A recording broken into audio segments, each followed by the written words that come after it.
승무패 42회차 현미경부석 2부 첫 번째 경기는 8번 경기로 들어온 간바 오사카 대 요코마리의 경기입니다. 저는 승패로 가르면서 요코마리 쪽 이변까지 노려보도록 하겠습니다.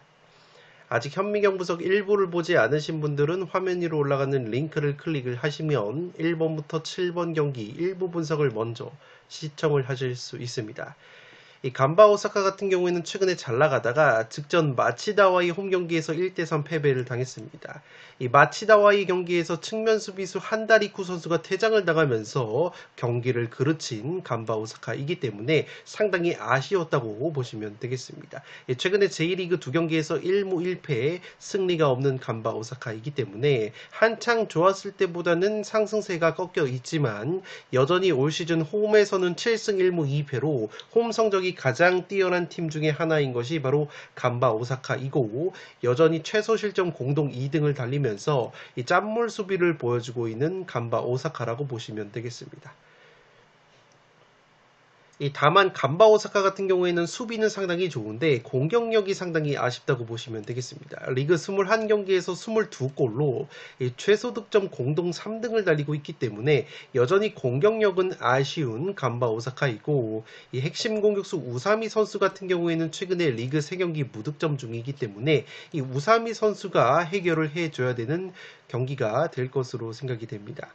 용병 공격수인 웰턴 선수가 리그 4경기에서 2골 2도움을 올려주고 있기 때문에 이 우사미 선수와 더불어서 웰턴 선수가 해준다면 간바 오사카가 짠물 수비를 바탕으로 체력적인 누수가 있는 요코마리 상대로 좋은 경기를 할 가능성이 있어 보입니다. 요코마리 같은 경우에는 직전 사간도스와의 홈 경기를 주중에 치렀는데 홈에서 0대1로 무기력하게 패배를 당했기 때문에 체력적인 누수까지 있는 상황이라는 점에서 이번 경기는 요코마리가 상당히 어려운 경기를 할 가능성이 충분히 있지 않나 싶습니다.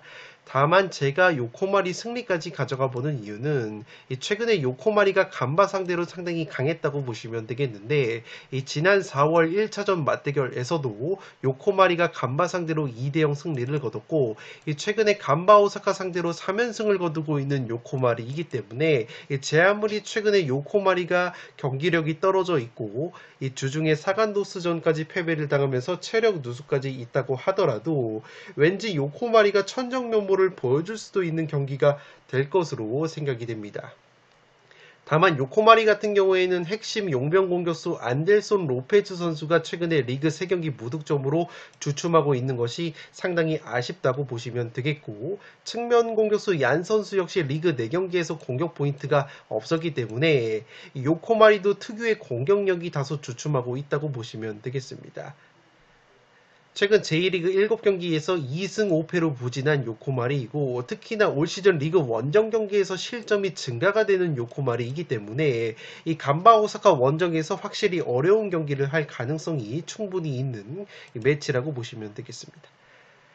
살롱 코멘트로 정리를 해드리면 요코마리 같은 경우에는 지금 보시는 것처럼 올 시즌 세트피스에 의한 실점이 상당히 많다고 보시면 되겠습니다. 이 세트피스 실점이 무려 12골이나 있는 요코마리인데 이 간바 오사카 같은 경우에는 득점 패턴 비중을 살펴보면 이 세트피스 득점이 6골로 세트피스 득점 비중이 가장 높기 때문에 세트피스 실점이 많은 요코마리 입장으로서는 상당히 부담이 될 수 있는 경기라고 보시면 되겠습니다. 반대로 요코마리의 최다 득점 패턴이 바로 쇼패스 패턴인데 이 요코마리가 가장 많은 골을 넣고 있는 쇼패스 패턴으로 이 간바 오사카 같은 경우에는 실점이 딱 2골로 적기 때문에 이 간바 오사카의 짠물 수비에 막힐 가능성이 있는 이 요코마리라고 보시면 되겠습니다. 이 간바 오사카 같은 경우에는 수비 상황에서 측면 크로스에 의한 실점 패턴 비중이 가장 높은 팀인데 요코마리가 올 시즌 이 측면 크로스에 의한 득점이 4골로 굉장히 적은 시즌을 보내고 있습니다.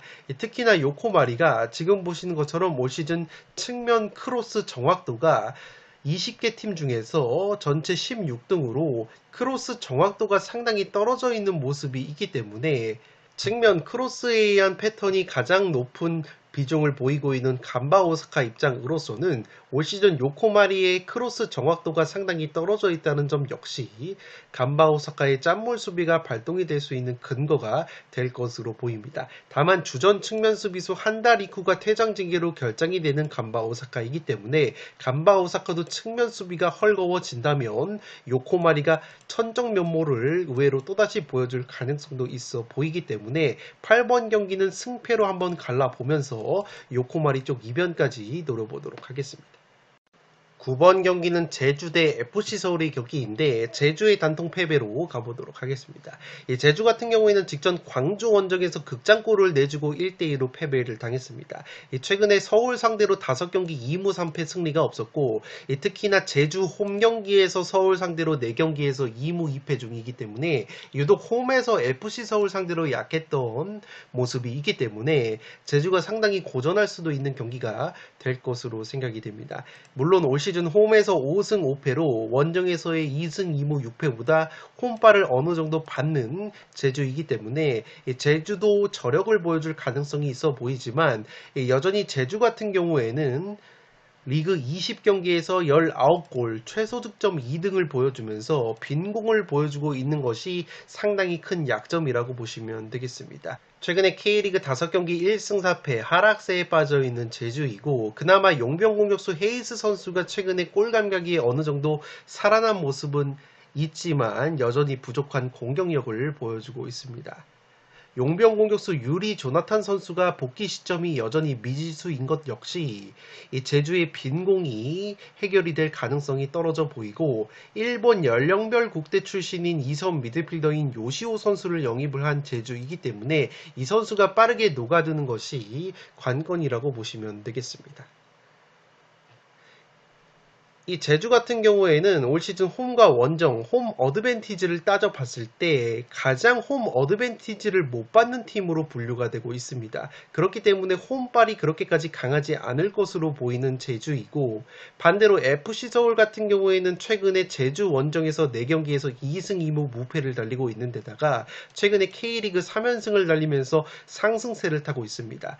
직전 전북 원정에서도 5대1 대승을 거둔 FC 서울이기 때문에 충분히 좋은 모습을 이어갈 수 있는 경기이고 최근에 K리그 원정 경기에서는 8경기 3승 5무 무패로 원정에서도 승점을 꾸준하게 쌓고 있는 FC 서울이기 때문에 원정에서의 기복이 딱히 없는 부분이 강점이라고 보시면 되겠습니다.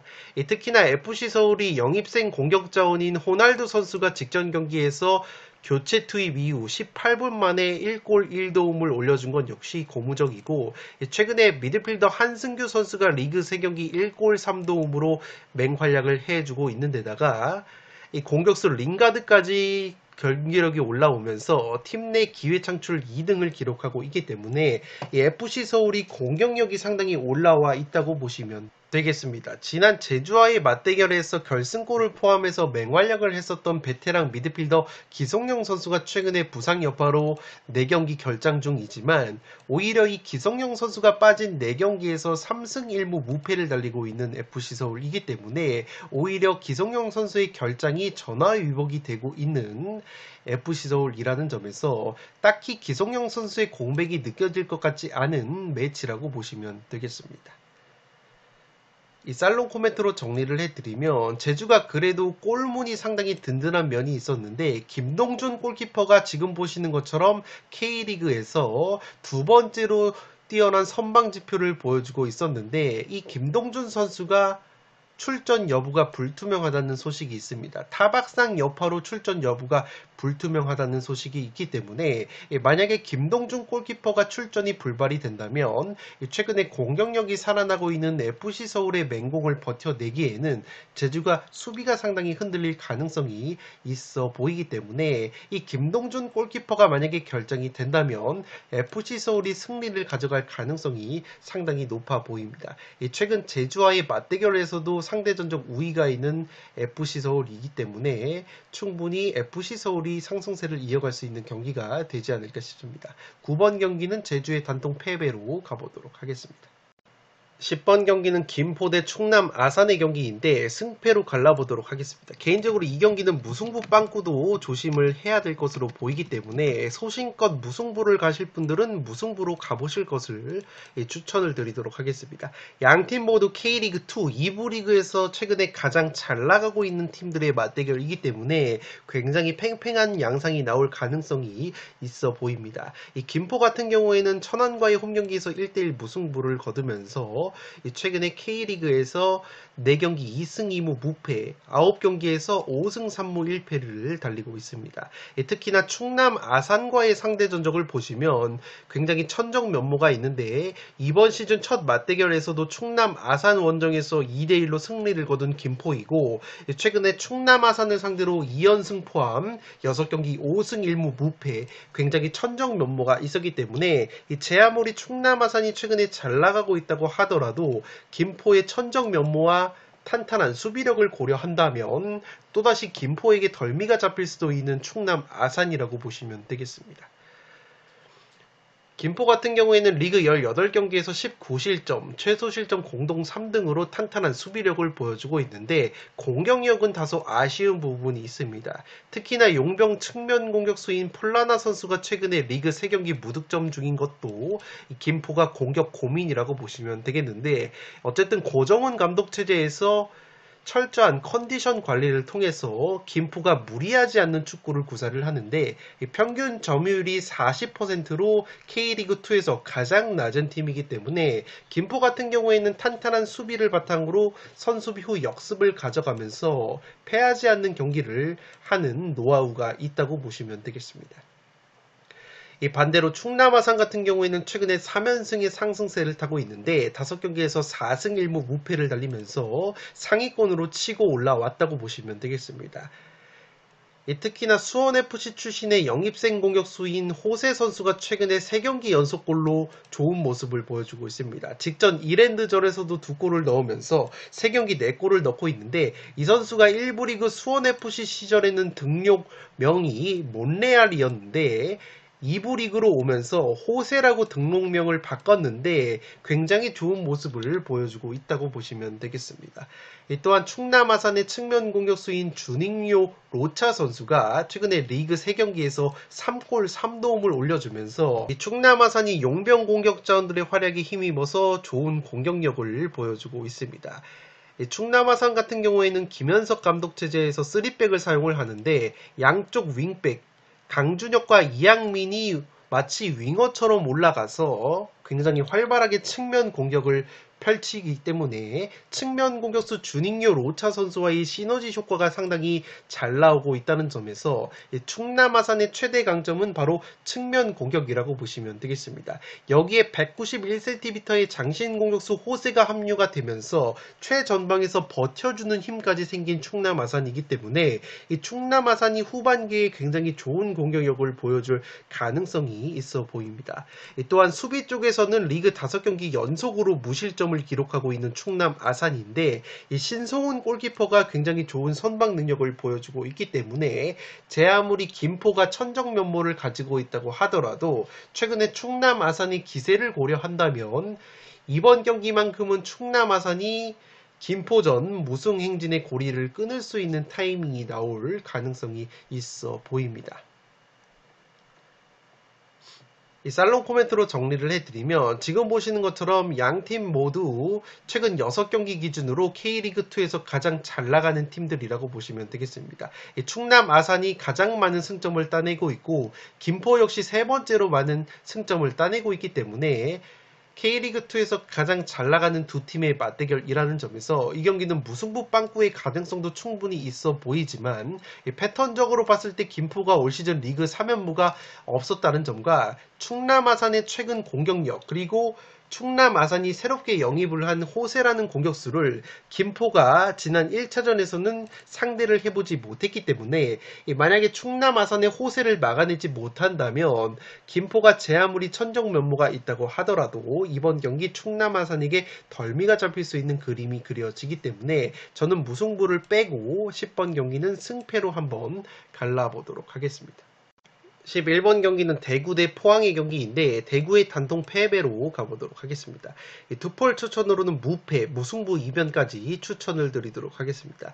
최근 경기력만 놓고 보면 포항의 승리가 그려지는 매치인데 제가 무승부 이변까지 추천을 드리는 이유는 그래도 대구가 홈에서만큼은 최근에 포항 상대로 9경기에서 3승 6무 무패를 달리고 있습니다. 특히나 최근에 홈에서 포항 상대로 무승부가 많았던 대구이기 때문에 이 대구 특유의 홈발이 나와준다면 이 포항 상대로 무승부 이변까지는 충분히 노려볼 수 있는 경기가 될 것으로 생각이 됩니다.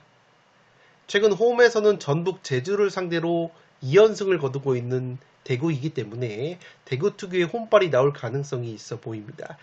지금 보시는 것처럼 이번 시즌 K리그 1에서 홈 어드밴티지를 가장 많이 받고 있는 것이 바로 대구이기 때문에 이 대구 특유의 홈발과 최근 포항과의 홈 맞대결 무패 행진 기록을 고려한다면 무승부 이변까지는 충분히 노려볼 수 있는 경기가 될 것으로 생각이 됩니다. 이 대구 같은 경우에는 최근에 울산, 김천 상대로 2연패를 당했는데 모두 상위권 팀을 상대로 패배를 당했습니다. 무득점에 그친 대구이지만 지금 보시는 것처럼 울산 원정에서는 오히려 점유율을 57% 가져가면서 슈팅도 14개로 울산보다 5개 더 많이 때렸기 때문에 경기 내용 자체는 나쁘지 않았던 대구이고 직전 김천과의 경기에서도 패배를 당했지만 김천 상대로 점유율은 오히려 대구가 52% 가져가면서 나름대로 팽팽한 양상을 연출을 한 대구이기 때문에 대구가 경기력 자체는 그렇게까지 나쁘지 않은 면도 이 고무적인 부분이라고 보시면 되겠습니다. 다만 여전히 리그 20경기에서 18골 득점이 가장 적은 것이 대구이기 때문에 K리그에서 실점이 가장 적은 포항의 짠물 수비를 상대로 대구가 득점을 하는 것은 상당히 어려울 수 있는 경기가 될 것으로 생각이 됩니다. 지금 보시는 것처럼 대구가 올 시즌 리그 20경기 중에서 무득점 경기가 무려 9경기로 K리그에서 무득점 경기가 가장 많은 팀이기 때문에 대구의 빈공을 고려한다면 이 포항의 짠물 수비를 고려했을 때 이변 픽으로는 무승부가 한계치로 보여지는 경기라고 보시면 되겠습니다. 이 포항 같은 경우에는 직전 울산과의 라이벌 경기에서 2대1로 승리를 거두면서 최근 K리그 4경기 2승 2무 무패를 달리고 있습니다. 이 공격수 이호재 선수가 최근에 리그 3경기 3골을 넣어주고 있고 최근에 대구 상대로 3개의 공격 포인트를 기록하고 있기 때문에 이호재 선수가 활약을 해줄 가능성이 높은 포항이고 다만 아쉬운 것은 역습 천병 역할을 할 수 있는 정재희 선수가 리그 10경기 무득점이기 때문에 이 대구의 뒷공간을 공략함에 있어서 이 정재희 선수의 골 감각이 떨어져 있는 것은 상당히 아쉽다고 보시면 되겠습니다. 이 또한 포항의 용병 공격수 조르지 선수가 올 시즌 리그 한 골로 상당히 부진한데 그래도 올 시즌 기록한 2개의 어시스트가 다름 아닌 대구와의 1차전 맞대결에서 나왔던 것이기 때문에 이 조르지 선수도 대구를 상대로 활약을 해줄 가능성이 있어 보이기 때문에 포항의 짠물 수비와 대구의 빈공을 고려한다면 기본적으로 포항의 승리 가능성이 높아 보이지만 대구가 올 시즌 K리그에서 홈발을 가장 많이 받고 있다는 점과 최근에 홈에서는 포항 상대로 패배가 없었던 상대 전적까지 고려한다면 이 경기는 무승부 이변까지는 가져가 볼 수 있는 경기라고 생각이 되기 때문에 투폴 추천으로는 무패를 추천드리도록 하겠습니다.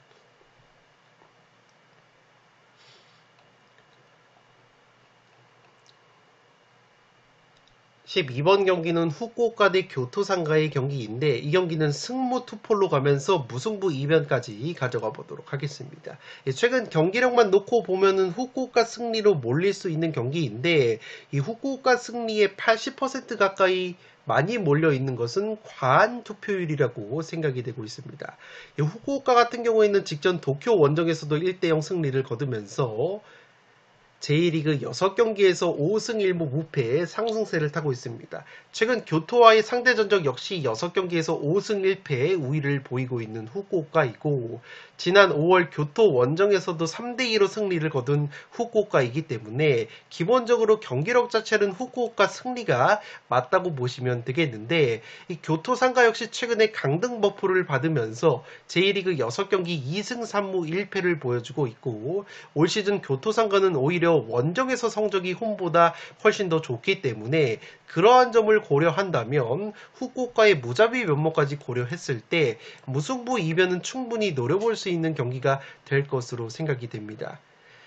양 팀의 1차전 맞대결이 5골이 나오면서 후쿠오카가 교토상가 원정에서 3대2로 승리를 거뒀는데 당시의 통계를 살펴보면 오히려 교토상가가 공격 지표 면에서는 근소하게 나았던 부분이 있다고 보시면 되겠습니다. 후쿠오카 같은 경우에는 제1리그에서 평균 점유율이 가장 낮은 팀이기 때문에 지난 교토와의 1차전 맞대결에서 39%의 점유율을 가져가고도 승리를 거뒀기 때문에 이번 경기 역시 후쿠오카가 홈팀이지만 오히려 교토상가가 점유율을 높게 가져갈 수 있는 경기가 될 것으로 생각이 됩니다. 이 후쿠오카 같은 경우에는 가장 큰 장점이 바로 클린시트, 무실점 경기가 많다는 점인데 무실점 경기가 10번으로 제1리그에서 클린시트가 가장 많은 팀이기 때문에 기본적으로 짠물 수비가 강점이라고 보시면 되겠습니다. 다만 공격적인 측면에서는 공격력이 다소 아쉽지만 그래도 공격수 자이디 선수가 올 시즌 헤딩골로만 3골을 넣어주면서 리그 7골을 넣어주고 있고 용병 공격수 웰링턴 선수 역시 리그 4경기에서 2골을 넣어주고 있기 때문에 용병 공격자원들의 한방이 있다고 보시면 되겠습니다. 다만 자이디 선수가 리그 8경기 기준으로 1골, 미드필더 콘노 카즈야 역시 리그 4경기 무득점 중이기 때문에 후쿠오카가 또다시 골 결정적 난조를 보여준다면 이 교토상가 상대로 무승부로 덜미가 잡힐 수 있는 경기가 될 것으로 생각이 됩니다. 이 교토상가 같은 경우에는 올 시즌 실점이 상당히 많은데 제1리그에서 실점이 2번째로 많고 득점은 2번째로 적기 때문에 기본적으로 후쿠오카 상대로 승리까지 노리기에는 어려운 경기가 될 것으로 생각이 되고 특히나 주전 중앙수비수 아사다 쇼고 선수가 최근에 부상으로 빠져있는 것 역시 교토상가에게는 수비적인 리스크라고 보시면 되겠습니다. 살롱 코멘트로 정리를 해드리면 후쿠오카 같은 경우에는 제공권 경합 지표가 나고야 다음으로 좋기 때문에 높이가 상당히 뛰어난 팀이고 이 교토상가 같은 경우에는 지금 보시는 것처럼 세트피스 실점이 제1리그에서 가장 많은 팀인데 후쿠오카 같은 경우에는 공격 상황에서 세트피스 득점이 6골로 2번째로 높은 득점 비중을 보여주고 있고 특히나 측면 크로스에 의한 득점이 9골로 이 자이디 선수를 활용한 측면 크로스, 제공권 공격이 상당히 강점이기 때문에 측면 크로스에 의한 실점도 9골로 많은 교토상가 상대로 후쿠오카가 특유의 세트피스와 측면 크로스로 재미를 볼 수 있는 그림이 그려지지 않나 싶습니다. 다만 1차전 맞대결에서 교토상가가 경기력 자체는 후쿠오카에게 밀리지 않았다는 점과 최근에 교토상가 역시 강등 버프를 받고 있다는 점, 오히려 원정에서 성적이 좋다는 점과 후쿠오카가 골 결정력은 여전히 제1리그 하위권이라는 점을 고려한다면 무승부가 3번째로 많은 후쿠오카의 무자비 면모를 고려했을 때 80% 가까이 몰려있는 투표율을 고려한다면 이 경기는 무승부 이변까지 충분히 가져갈 수 있는 경기가 될 것으로 생각이 되기 때문에 12번 경기는 승부 투폴로 가보도록 하겠습니다. 13번 경기는 대전 대 전북의 멸망전인데 대전의 단통 승리로 한번 가보도록 하겠습니다. 투폴 추천으로는 승패로 갈라보실 것을 추천드리도록 하겠습니다. 현재 K리그1에서 최하위로 쳐져 있는 양팀의 맞대결이기 때문에 언론에서는 멸망전이라는 타이틀을 걸고 있는데 그만큼 양팀 모두 분위기가 나쁘다고 보시면 되겠습니다. 이 대전 같은 경우에는 직전 수원FC와의 홈경기에서 무기력하게 0대2로 패배를 당하면서 여전히 빈공을 보여주고 있습니다. 리그 20경기에서 18골, 최소 득점 공동 1등으로 득점이 가장 적은 것이 바로 대전이기 때문에 대전이 또다시 빈공을 보여줄 가능성이 있어 보이는데 그래도 제가 대전으로 가는 이유는 대전이 올 시즌 홈에서는 4승 2무 4패로 원정에서의 0승 4무 6패보다 확실히 홈발을 받는 팀이라고 보시면 되겠고 최근에 전북 상대로는 1부 리그 승격 이후에 4경기에서 1승 3무 무패 전북 상대로 강했던 모습이 있기 때문에 이 대전이 은근히 홈발을 받을 수 있는 경기가 될 것으로 생각이 됩니다. 이 대전이 최근에 부상 자원들이 많은데 그래도 최근에 폭풍 영입을 하고 있습니다. 측면 수비수 김문환을 비롯해서 공격수 천성훈과 박정인 그리고 과거에 대전에서 좋은 기억이 있었던 마사까지 재영입을 하면서 그래도 여름 이적 시장을 굉장히 활발하게 보내고 있는 대전이기 때문에 그러한 분위기를 탈 수 있는 경기가 될 것으로 생각이 됩니다. 특히나 2006년생 신예 공격수인 윤도영 선수가 황선홍 감독 체제에서 꾸준하게 기회를 받고 있는데 이 선수가 측면에서 활력소 역할을 해주고 있기 때문에 이 윤도영 선수의 깜짝 활약도 기대를 걸어볼 수 있는 이 대전이라고 보시면 되겠습니다. 다만 한 가지 리스크가 있는 것이 주전 골키퍼 이창근 선수가 직전 수원FC전에서 부상 여파로 결장이 됐는데 이창근 같은 경우에는 굉장히 K리그에서 좋은 선방 능력을 보여주는 골키퍼이기 때문에 대전이 골문이 헐거워질 수 있는 경기가 될 것으로 생각이 됩니다. 다만 대전의 백업 골키퍼인 이준서 선수가 직전 경기 출전을 했는데 이 선수가 전북과의 1차전 맞대결에서 선방을 6개를 보여주면서 1대1 무승부에 기여를 한 바 있기 때문에 전북 상대로 이준석 골키퍼가 또다시 활약을 해줄 가능성이 있는 바로 대전이라고 보시면 되겠습니다. 전북 같은 경우에는 최악의 흐름을 보여주고 있습니다. 직전 서울과의 홈경기에서 1대5로 대패를 당했는데 주전 측면 수비수인 김진수가 거친 파울로 퇴장을 당하면서 경기를 그르쳤기 때문에 이 김진수 선수에 관한 논란이 끊이지 않고 있습니다. 결국에는 전북이 이 김진수 선수의 주장 완장을 뺐고 박진섭 선수에게 주장 완장을 넘겼기 때문에 분위기 반전을 위해서 주장 교체를 단행을 했다고 보시면 되겠습니다.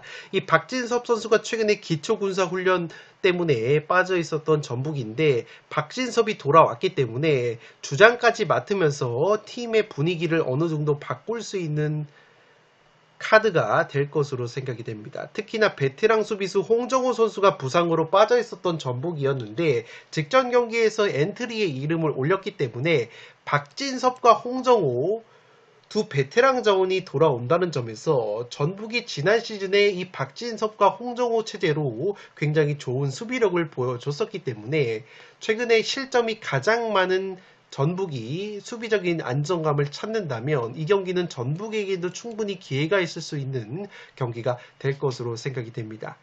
다만 박진섭 선수는 기초군사훈련을 받고 왔고 홍정호 선수 같은 경우에는 부상 기간이 길었기 때문에 두 선수 모두 선발 출전 여부가 불투명하기 때문에 대전에게도 충분히 기회가 있는 경기가 될 것으로 생각이 됩니다. 이 전북 같은 경우에는 올 시즌 실점이 무려 36실점을 당하고 있기 때문에 가장 많은 실점을 당하고 있고 최다 실점과 더불어서 최다 슈팅 허용, 최다 유효 슈팅까지 허용을 하고 있기 때문에 전북은 공격이 문제가 아니라 수비부터 빨리 안정화를 시켜야 되는 미션이 있다고 보시면 되겠습니다. 이 김도영 감독 부임 이후에 공식 경기에서 2무 5패 승리가 없었기 때문에 감독 교체 버프는 없다고 보시면 되겠습니다. 그나마 고무적인 것은 대전 출신의 공격수 티아고 선수가 최근에 리그 2경기 연속골로 골 감각을 회복을 했기 때문에 이 친정팀 상대로 티아고 선수가 활약을 해줄 가능성이 있는 이 전북이라고 보시면 되겠습니다. 따라서 최근에 대전이 전북 상대로 1승 3무 무패를 달리고 있다는 점, 올 시즌 홈에서 4승 2무 4패로 원정보다 홈발을 받고 있다는 점, 여름 이적 시장에서 오히려 전북보다 활발하게 영입을 했다는 점을 고려한다면 전북이 그래도 홈에서 홈발을 받을 수 있는 경기라고 생각이 되기 때문에 이 대전의 단통 승리로 가보도록 하겠습니다. 투포를 추천을 드리는 이유는 전북이 박진섭으로 주장을 교체를 했고 박진섭 선수와 홍정호 선수가 돌아올 가능성이 있다는 점에서 전북이 수비 안정감을 꾀할 수 있다면 대전을 상대로 충분히 좋은 모습을 보여줄 가능성이 있기 때문에 투폴 추천으로 승패를 추천드리도록 하겠습니다.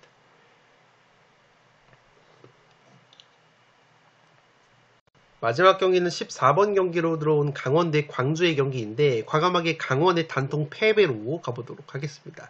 투폴 추천으로는 승패로 갈라보실 것을 추천드리도록 하겠습니다. 이 강원 같은 경우에는 악재가 있는데 이번 시즌 리그 9골을 넣어주면서 핵심 공격 역할을 했었던 용병 공격수 야고 선수가 임대 계약이 만료가 되면서 팀을 떠났다고 보시면 되겠습니다.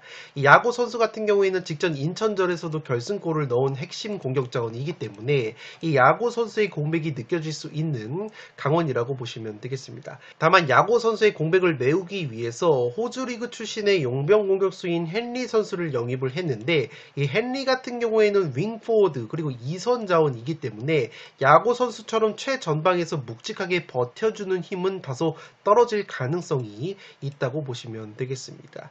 여전히 강원 같은 경우에는 리그 20경기에서 35골 최다 득점 2등을 달리면서 공격력이 강점인데 실점 역시 두 번째로 많은 팀이기 때문에 화끈한 공격 축구를 보여주고 있고 윤정환 감독이 최근에 퇴장 징계로 결정이 됐었는데 이번 경기 벤치에 복귀를 할 수 있다는 점 역시 강원에게는 호재라고 보시면 되겠습니다.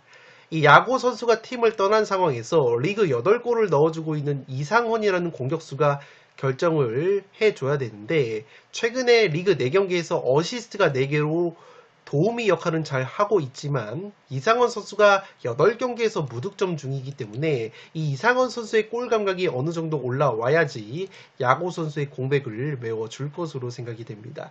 또한 신의 양민혁 선수가 최근에 프리미어리그 구단의 러브콜을 받고 있다는 소식이 계속해서 나오고 있는데 그러한 보도 타지 때문인지 양민혁 선수가 최근에 3경기 무득점으로 주춤하고 있는 것 역시 강원에게는 악재라고 보시면 되겠습니다. 물론 이상헌과 양민혁 두 선수 모두 지난 광주와의 1차전에서 득점포를 가동을 했었기 때문에 이 두 선수가 또다시 활약을 해줄 가능성이 있는 강원이라고 보시면 되겠습니다.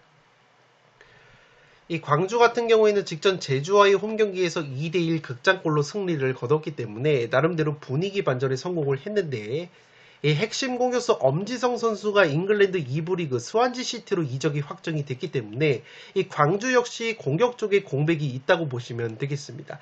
다만 광주 같은 경우에는 이 엄지성 선수의 이탈을 대비를 해서 직전 제주전에서는 아예 엄지성 선수를 명단에서 제외를 하고 경기를 치렀기 때문에 이미 엄지성 선수가 없는 상황에서 모의고사를 치러서 승리를 거뒀다는 점에서 광주가 엄지성 선수의 공백을 최소화할 가능성이 있어 보입니다. 특히나 용병 공격수 가브리엘 선수가 직전 제주전에서 리그 14경기 만에 극장 결승골을 넣은 것 역시 고무적이라고 할 수 있겠는데 지난 강원과의 1차전 맞대결에서 이 가브리엘 선수가 2골로 맹활약을 한 바 있기 때문에 이 가브리엘 선수가 부활을 할 가능성이 충분히 있는 경기가 될 것으로 생각이 됩니다.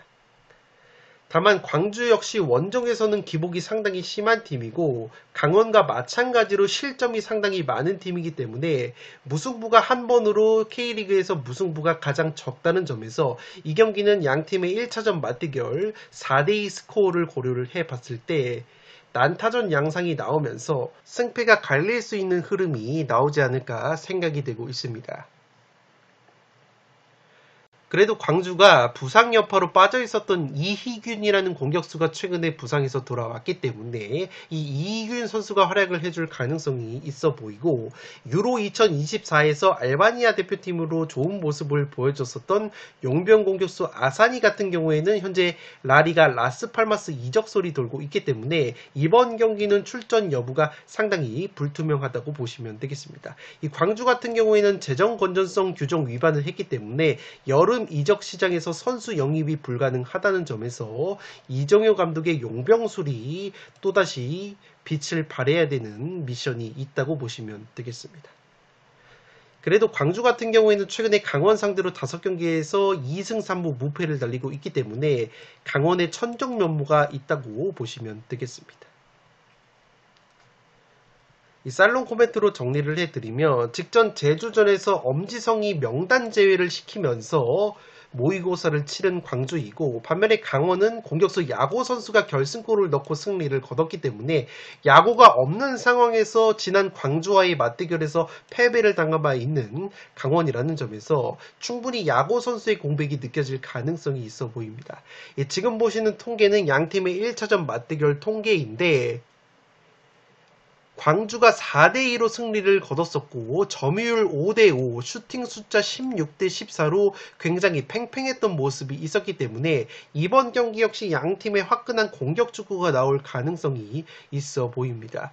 지금 보시는 것이 양팀의 1차전 라인업인데, 당시에 강원의 양민혁과 이상원이 모두 광주를 상대로 득점포를 가동을 했었기 때문에 강원 역시 이 두 선수가 활약을 해줄 가능성이 있어 보이고, 지금 보시는 엄지성 같은 경우에는 지난 강원과의 맞대결에서 한 개의 도움을 기록했는데 스완지 시티 이적이 확정이 됐기 때문에 광주는 이 엄지성 선수 없이 경기를 치러야 된다고 보시면 되겠습니다. 따라서 광주가 최근에 강원 상대로 강한 모습이 있었다는 점과 이미 엄지성이 없는 상황에서 제주를 상대로 승리를 거뒀다는 점, 광주가 의외로 국내 배당 정배당을 책정을 받았다는 점을 고려한다면 이 경기는 투표율이 낮은 광주 쪽 한번 노려볼 수 있는 경기가 될 것으로 생각이 됩니다. 14번 경기는 강원의 단통 패배로 가는데 투폴 추천으로는 승패로 갈라보실 것을 추천드리도록 하겠습니다. 네, 이것으로 4억 9천만 원이 2월된 축구토토 승무패 42회차 현미경 분석 1부와 2부 모두 마치도록 하겠습니다. 영상이 도움이 되신 분들은 좋아요와 구독 버튼을 눌러주시면 풋볼살롱 채널에 크나큰 힘이 됩니다. 구독 버튼 옆에 종 모양의 알림 설정을 해주시면 그 누구보다 빠르게 양질의 축구 승무패 프로토 관련 분석 컨텐츠를 만나보실 수 있습니다. 지금까지 풋볼살롱이었습니다. 감사합니다.